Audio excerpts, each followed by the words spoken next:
আজকের ওয়েদারটা খুবই সুন্দর। আজকে হচ্ছে রবিবার, সকাল থেকে ব্লগটা স্টার্ট করলাম। তো সকালে উঠেছি, এখন মোট 7টা মতো বাজে। দেখো আমাদের বাড়িতে আজকে সানডে মানে একটু রান্না বান্না, ভালো খাওয়া দাওয়া, কারণ সারা সপ্তাহটা আমরা দুজনেই খুব বিজি থাকি। আর মেয়েকেও একটু টাইম দেওয়া, কারণ সারা সপ্তাহ মেয়ে তো আমাকে কাছেই পায় না।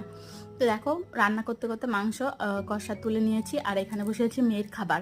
আর মেয়ের খাবার বলতে সকালে এখন সুজি আর ড্রাই ফ্রুটস খাবে। আর স্নান টান করে পুজো দিয়ে আজকের মতো আমার সকালের পুজো কমপ্লিট হয়ে গেছে।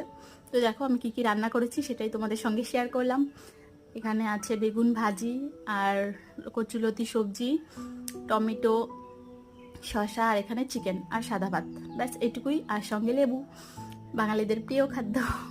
তো দেখো মেয়ে এখানে খুব খেলা করছে, কারণ আজকে দুজনকেই পেয়েছে, বাবা মা। তো অনেক খুশি আমার মেয়ে।